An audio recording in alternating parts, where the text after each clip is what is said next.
I don't know if we're going to make any conclusions off of the first couple of games, but you go off of what you see on film, and I think guys first off are playing hard. They're running to the football, but they're getting to the next level better. I think you've seen that on film. Guys are getting up to the second level better on a few of the stuff that we had organized for this past game, and you're seeing pad level lower, and guys are rocking off the ball, and I think the running backs are running hard. But I don't think we're in any place right now to make any judgments on where we are. But that was what we did on Saturday. Far left, Joe Nugent, WCMH. Were you satisfied with the rotation at right guard, and is that something you could see doing moving forward? Yeah, I think both of those guys deserve to play. I mentioned that last week, and they both did. We'll continue to evaluate it and grade and make sure, but we all know we're going to need these guys, and that's the thing. Whether it's Trevion and Quinshon or Austin and Tegra, I mean, these guys are team players, and they want to win. That's the number one thing here. It isn't about statistics or anything like that, and there'll be plenty of snaps to go around. We know that. So this week we got a new challenge ahead of us, conference game on the road. So those guys will help each other, and we'll see how this week of practice goes, and as we get closer to the game, put a plan together. Far right, Cameron T. Robinson, The Athletic. Ryan, when you look back at film or even talk to Jaden, what did you see that went wrong in his kickoffs, and how do you evaluate that going forward? Yeah, I just talked to him about his mindset, and he gave me some information just about a little tweak that he had, and he's either has to make the correction or has to communicate to us that there was an issue. So talked to him for a while though about that and how much we need to moving forward. Would you say tweak, injury, or just something he changed in his what he was doing? Yeah, he felt a little something somewhere early on, and wasn't able to quite make the adjustment from there. So nothing long term or anything like that. Far right, Adam King, WBNS. Coach, getting ready to go on the road for the first time, how much does changing, going downtown before the home games help get you prepared, or does it at all to go on the road? How do you change your weekly thing as you get ready for conference play on the road? We try to keep it as close to our normal routine as possible. I would say that we do have a little bit more of that feel when we're downtown, that we're on our own and a little bit more isolated, which is good. I think it avoids some distractions as much as we liked being here on campus. But this is new. I mean, you're going on the road in a conference environment. I'm sure they'll have a great crowd, night game. They're playing good football. So, we've got to, face our first challenge on the road, and that comes with, a lot of different things. And like you said, new traveling and, handling the crowd noise and all the above. So good challenge for us. We're looking forward to it. Right next door, Dave Holmes, WSYX. Yeah, so Michigan State's had 3 close games. You guys obviously haven't had one. And I know the goal is not to play a close game. You'd rather win by 40 or 50. But how much does the experience of a close game matter, and how do you simulate that with your guys when you haven't experienced it in real time? I think when you have a young team, I think it's significant. I think our guys have played a lot of football and been around a lot of games, different styles of games. So, we should be able to adjust pretty quickly. Front row left, Dave Biddle, 24/7 Sports. Back to right guard for a moment. When you guys are making a decision like that to rotate, how do you balance, we want to have cohesion up front with the same 5 guys, get Tegra as many reps as possible, getting Donnie back, with also wanting to build that depth of getting Austin in there. You know what I mean? Yeah. And I think but also giving both of them a chance to catch their breath for a series or two is actually a good thing for a young player. So we look at that during the week. We'll rotate those guys during the week so that there's chemistry between Josh Fryer, Seth, and both of those guys when they're in there. And I think when you practice that way and then you play that way, there isn't all of a sudden like this chemistry issue or anything like that. As long as whoever's not in the game is really focused in, seeing the plays on a tablet, seeing the adjustments in real time, I think that's good. And I do think that is a benefit to having the tablets is, although they're not in there getting the rep, they can actually see what happened in the last series and make any kind of adjustments that are going on in game. Just a quick follow-up. Is Tegra definitely the starter there, or is it a pretty good battle there between him and Austin? Or yeah, we're going to keep moving forward just like we just did and let these guys both play. And as of right now, Tegra's going to start, but they're both going to play, and I think they're excited about that. And I do think it's good for them, especially early on, to have a series to catch their breath and then get back in there. Dylan Davis, Delaware Gazette. Devin Brown got a chance to get in there and throw the ball around a little bit. What was your assessment of Devin and how he played? A couple, the third down conversion was good. He did miss a couple throws, so probably not as much in the game to really make a huge evaluation on. But every play is an evaluation. We're trying to build that depth, and so the development has to keep coming in practice, and when we get in there in a game, we want to move the ball down the field and score touchdowns. As you enter conference play, these chances to get these guys in the game might be a little bit more difficult to come by. Is Devin still your unquestioned number 2 quarterback right now? Is that a competition at all still? Guys are competing every day in practice. He would be our number 2 right now, but yeah, that's across the board. Everyone's got an opportunity to compete, and there's 5 guys in that room that want to get out there, and so to say they're not competing every day wouldn't be right for them. They got to come and bring it, and so we'll have opportunities today this week in practice to evaluate them and kind of see where we go. But right now he is our 2. Right behind him, Andy Backstrom, Letterman Row. Yeah, Ryan, what makes Carnell so valuable when the ball isn't in his hands? Like whether it's perimeter blocking, pre-snap motion, feels like you guys lean on him for a lot. Just what makes him so valuable in those situations? His accountability is tremendous. His blocking, his attention to detail, like you said, his route running, the precision of his routes. And he's had a great guy in Emeka to look up to. We saw Marvin work last year, but he's carving out his own legacy here. He's a guy that we look to who has become a major part of our offense, and someone that does a lot of things for us. He's on punt return. He's running a lot of the stuff there. He's extremely talented, running routes and catching balls, and so you can see all that. But he's becoming a complete football player and also a leader. Don Taberry, WBNS. Coach, how much more do things ramp up now that the non-conference is over and you're going into Big Ten play and scout Sparty for you? Yeah, it's always about us. So, we always say that the opponent doesn't matter. But all that being said, going on the road and a conference opponent is a big deal. So everything's got to ramp up. And now we're into game 4, and we got to keep upgrading each week. So we got to have a great week of practice, and everything needs to ramp up. I think first off, Jonathan's done a really good job already of establishing an identity there. I feel like they have a really good quarterback, good young quarterback who can do a lot of different things. He can beat you with his feet. He's made some really nice throws, in some big games for them, and and won a game on the road already at Maryland. And so for a young quarterback, that's should give him a lot of confidence. On defense, they're playing really, really hard. You can tell they're well coached. So I think he's upgraded in a lot of areas, and he's doing a good job. So we gotta, this is a Big Ten road game for us, and we got to bring it. Bill Landis, Kings of the North.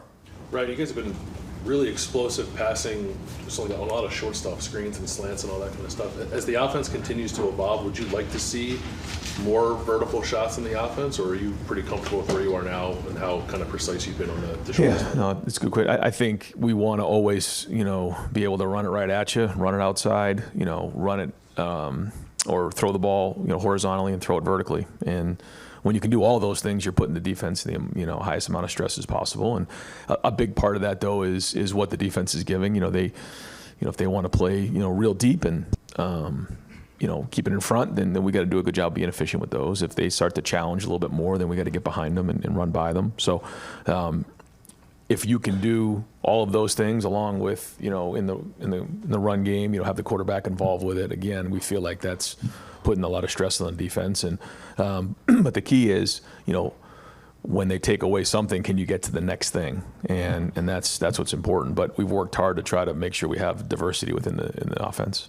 Will had said, I think in camp, that he was trying to work on being a more consistent downfield thrower. He hasn't had a large, volume of downfield targets just yet. But what have you made of that so far? Yeah, no, he's really made some great balls and great throws in practice, and he's really made a lot of progress. He has. So long way to go. Still early in the season, but he can make them all, and he's done it in practice. And so I think the timing is continuing to improve. You can just see, the ball's coming out of his hands, and the receivers are maybe even not even out of their break quite yet. That's good sign. Those are all good signs, and and our guys do such a great job downfield of going up and getting it too. So there's a lot of opportunity and, you know, a lot of games ahead of us. Tony Girdman, Buckeye Huddle. How much feedback do you get from Will during the week? I know you'll ask, you know, what do you feel comfortable about, but in terms of who he wants to get involved, or, you know, what he's seeing from his teammates that, you know, maybe he's giving feedback on them, like, can we get Carnell involved, stuff like that. I mean, we always want to make sure that we're getting everybody involved. Now, a big part of that is, you know, whatever it takes to go score a touchdown. I mean, that's the number one thing here. But, you know, we want to put stress on the defense. How do you do that? You spread the ball around. So that's something we just do naturally. But there's a lot of conversation on a daily basis during the day, conversation on the field, conversation after the field, text messages at night, you know, those types of things. But most of the conversation is between he and Chip, and, you know, in those meetings. But I'm right there as well, and you know, just, you know, it's great because Chip brings such a different perspective to the table for us. But at the same time, there's certain things that, you know, we've seen over the years that we know show up in some, you know, some of these, you know, opponents that we're playing, and what's coming down the road in the Big Ten. And Will has his own experience of playing in the Big 12 in those games. So a lot of good conversation there, and I think it's all healthy. Has that picked up since the season started, or was that something that's been going on, you know, since the spring, or like when did things really pick up in terms of the conversation? I don't know if there's any. I mean, it's always been good. I think as he's starting to learn the offense, he gets more and more comfortable. You know, he's able to give more feedback on what he's seeing. And I think it's good to get in here and watch film on your own before the coaches even get to you. You know, what are you seeing? And if he comes in with some different ideas that are in line with us, then we know we're getting, you know, the mindset correctly. We're teaching it the right way, and he's understanding it. So it's good to get some of his thoughts, you know, on a Monday when, you know, he's watched the film fresh. Pat Murphy, 24/7 Sports. Right, I mean, we haven't talked a ton about tight ends, but you guys are obviously using a number of them. How, to the average person, it may not come across, but how impactful are they in terms of what you guys are doing offensively? Well, I think, you know, the tight end position here is critically important because it can put a lot of stress on a defense in different ways. The running and the blocking and the, you know, the pass catching and all those different things can really create a mismatch for us. And when we're able to get in and out of personnel groupings, we feel like that also gives us a little something. So we're always talking about, you know, how do you put stress on the defense, and this is another way for us to, you know, to try to do that by changing up these personnel groupings, and having tight ends that can do multiple things allows us to do that. Stephen Means, Cleveland.com. Spring was interesting for you, having to make some hires at times that you necessarily don't have to make hires.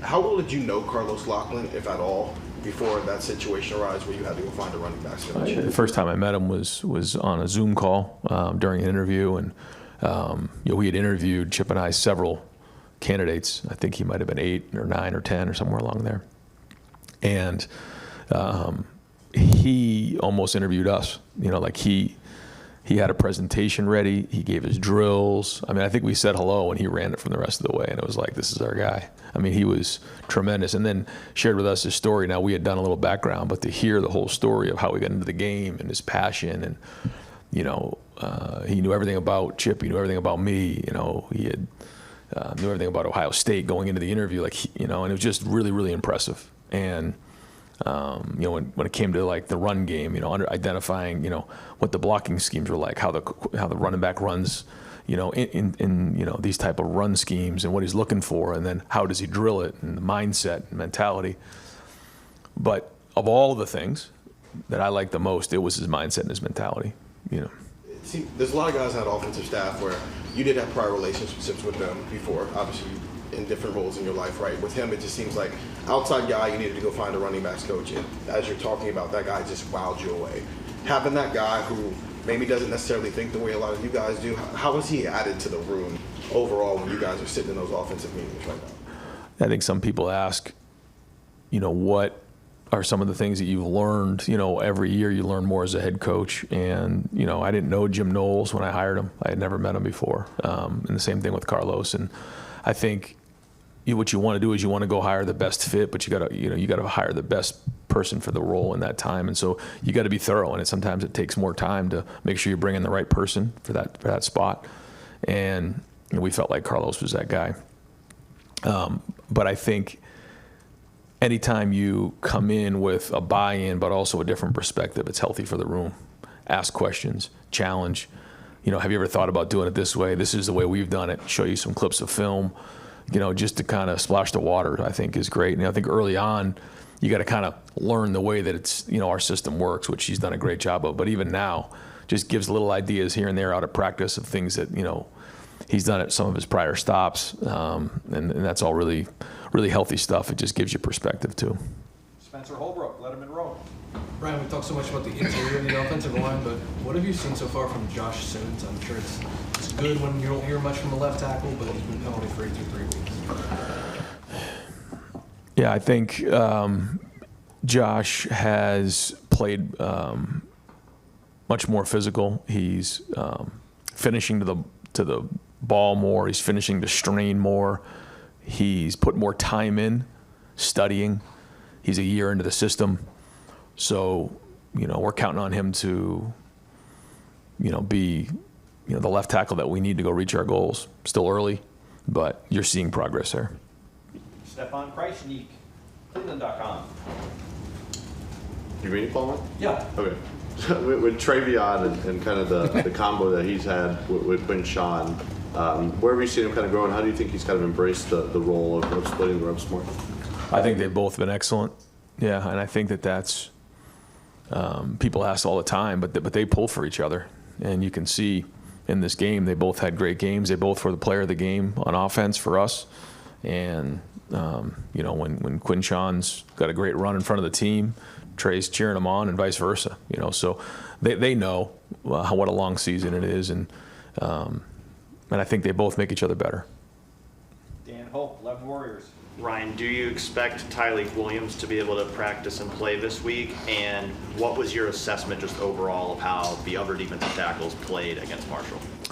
Yeah, I think that Tyleek's day to day. He'll be out there today. We'll see how it goes.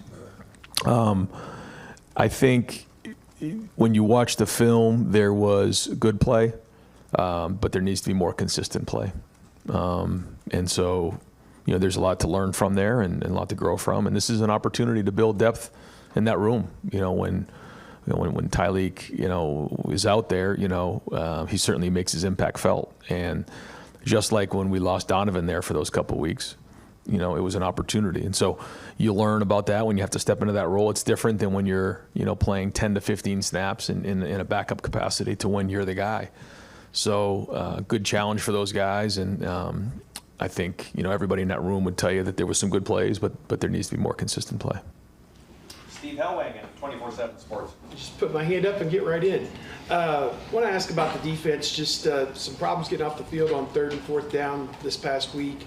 Was there a consistent theme to anything that you guys saw, or some things that maybe future opponents could hone in on to convert some of those in future games? Yeah, every time you get done with the game, you evaluate it and try to sort through, what went well and what needs to improve. And, there's, I'm not going to get into all the different things right now, but, there was definitely some plays on 3rd down that we'd like to have back, that we'd like to execute better. Is pass rush where you want it right now, just 1 sack? This past week, and it wasn't even out of the regular 4-man, it was out of the Rushman kind of special package. I think what's important for everybody to understand, and that includes, JT and Jack and our guys, is, if an offense decides that they're not going to give up any sacks, they can run the ball every play, throw RPO, or get a ball out of their hand quickly. And so it isn't a game of stats. What you got to do is you got to stop the run. And if the quarterback, is in a situation where he's looking to run quarterback draw or quarterback power or those type of things, we got to stop the run first. The sacks will come. So, just to go out there and think you're just going to go sack the quarterback, if one of the things that the other, side of the ball decides is we're not just going to take a 5-step drop and hang on to the ball, then those opportunities aren't going to be there. You have to defend what the other team is trying to do. And so, that's just the bottom line. And, when you have talented pass rushers like that, you're going to get some different styles of play. And so we all just have to make sure that, we understand the goal is first is to stop the run. And then secondly, it's obviously, about disrupting the passing game. But there's different ways to disrupt the passing game. And to think that, we're just going to, guys are just going to drop back pass in a game like that, is going to happen. The ball came out quick. Quarterback did not hang on to it. So, there's a lot of things that come with that, and we could talk about this for hours, but I want to make sure that the number one goal is the number one goal, and that's to stop the run and to get off the field on third down, whatever that takes. And it may not be a sack. Joey Kaufman, Columbus Dispatch. Ryan, did you hear anybody from the Woody days about going into the tee on that sneak with Will Howard? The tee, well, yeah, Chip brought it out in the spring game, and that was kind of robust there to show a little respect to Coach Hayes and the way they used to run the ball here. So, we wanted to do that then.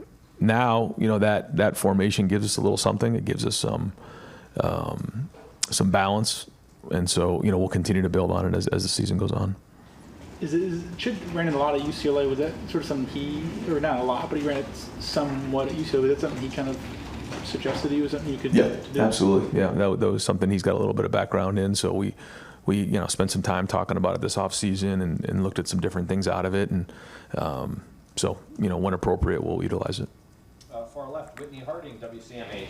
Hi, Ryan. Kind of a left field question. I was going to ask you, have you heard about the story about Michigan State's Armorian Smith and that he's raising his 5 siblings? I mean, it's just a truly incredible story, and I was wondering what your thoughts were on, what these kids on a regular go through. Right. And the extra time that he's putting into all of this. Yeah, I was told secondhand a little bit. I don't know all the details, so it'd be hard for me to comment on it. But I certainly, what I've heard, have a lot of respect, for that situation and understand the challenges that I can't imagine what that challenge is like. But and everything that it sounds like he and his family have gone through. So it's one of the things that kind of gets lost a little bit. Is that these are young men, and not everybody's has the same family situation or dynamic, and that's why we always have to make sure we focus on our one of our goals here is to raise great young men and to be supportive and those type of things. And so again, I don't know all the details, but certainly have a lot of respect and have definitely thought about what that means for he and his family. Austin Ward, the podcast. Ryan, just last week you were in here talking about with the tackles that Caden and Will, Jason might have some opportunities, and I don't know if it was a challenge to them for Saturday or if you thought those guys were ready to take on more reps. Did what happened Saturday trouble you at all with the depth? Is that just a product of being out there for the first time? Was the depth? Is it not where you guys really want to tackle? I'm throwing a lot out there. No, I know. You're trying to figure out what was the evaluation coming out of it. Yeah, I get it. I think, again, it was a mixed bag. Do we want to see more consistent play? Yeah, we do. Like the 4th down stop by Tywan Malone was a really good play. He took an adjustment that happened in game, and that happened on the sideline, and he made it on the field and made that play. I thought he had a really good play in a screen. He put his foot in the ground, redirected, and made a play. But then there's also some clips of film that we got to be better. So, but I think that's I think about when Austin got put into that role in the first couple of weeks here in preseason camp. It wasn't very good because you have to almost recalibrate yourself to this is what I got to bring every single play. I can't it's not just 10 or 15 plays, and I got to bring it every single play. So, we'll see where that goes this week. We'll see where Tyleek's at, but. When those guys do get in there, we're counting on, an adjustment to be made and some progress to be made there. Was the nature of that game with some of what they were running with the quarterback, the heat, the temperature on the field, the rubber melting or whatever, did it make it difficult at all? I know that you guys aren't going to ever lower the standard or expectation once you're out there and wearing that uniform, but did it make it more complicated to evaluate when all those factors are in there? No, because they're the same for both sides, and, we're not going to make any excuses about that. I mean, either do your job or you don't. And there's a lot of things that can come into play. Like you said, there was some unique schemes in there, but still, ultimately, you did your job or you didn't. You either graded out a champion or you didn't, and I think ultimately we have to make sure that we keep it just, black and white, and that's what it is. And either you did your job or you didn't. You played good enough to win or you didn't. And so there's a lot that comes with that. And it's like instant feedback on how your preparation went. How did you practice? How was your meetings? How were your walkthroughs? Did you spend enough time watching film? All those things. How about, did you get enough rest? Did you hydrate well enough, the night before? So, you got to evaluate all those things, figure out what you did well, enhance them. The things you didn't do, you got to get them fixed. And that's a part of the progress. But you're getting good feedback when you're getting way more reps against, the ones than you would typically, if you're playing as a backup. So, we'll see. We'll see where this thing goes. But they've certainly been challenged, and I know everybody in that room is going to work hard to get it to where we need it to be. Bill Rabinowitz, Columbus Dispatch. When you got the 4 big transfers, Will, Steph, Caleb, and Quinshawn, you knew they were talented. But it's one thing to integrate them, and have they done and been everything that you hoped they would be? And how much of an addition has that been? Obviously, it's a big one, but can you quantify it? I think, first off, it's the culture fit, and I think all of those guys have been excellent culture fits. I think when you watch all of them play, they play with emotion. They like to be around this team. There's a play where Seth's running downfield on him. I don't know if it was a screen or one of the toss cracks, and he's downfield and he's barking at the sideline and he's just having fun. And Quinshawn, same thing, is that long run and you just see him jump up. And Caleb's out there, he's got great energy. And Will, these guys, they just like being around this team. And to me, that's like the number one thing, because when you bring guys in, especially here who have put the multiple years in the program, it's a little bit of a different deal for your culture, and you got to make sure that you're sustaining a culture during these kind of unprecedented times. I think that's very important. On the field, again, you're seeing what you see. We see what we see in practice, but the challenges are bigger, and we'll kind of evaluate that, as we start getting more of these bigger games under our belt. And Chip coached against Jonathan Smith. You probably don't have any familiarity coaching against him, right? Just that first game, I think, when he was at Oregon State, that was the first one, but he had just started there, so. Oh, okay. Yeah. How much does it help to have Chip and to be able to bounce things off him, because he obviously knows him better? Yeah. Again, I think he's an excellent coach, and yeah, Chip knows him as a coach. Doesn't necessarily mean everything they did at Oregon State is what they're doing now. I think they've kind of made some adjustments based on their personnel. But yeah, they have some familiarity there. And final questions, Tim May, Letterman Row. Thanks, Jerry. Just 2 quickies. Number one, do you feel good where this running game is that you have going into the Big Ten meeting? Have you seen the consistency, et cetera? And I know everything's relative based on who you're playing, who you're blocking and stuff, but what's the indication that this running game is coming along like you envisioned? Yeah, I don't feel good about anything. That's just my mindset. Yeah, I don't. And that has to be everybody's mindset. You start to feel good about something, and complacency can sneak up on you fast. So nobody feels good about anything. I think we're building confidence in it, though. I think the guys, guys are starting to, okay, we can get after some people now, and they're starting to have a little bit of fun and say, like, I'm going to line up against you and get after you. And I think, to me, in the way the running backs are running, and that you can feel that's palatable when you're out there, and so we got to keep building on that. Again, bigger challenges are ahead and all that, but that part has been encouraging, I would say. Yeah, and finishing downfield.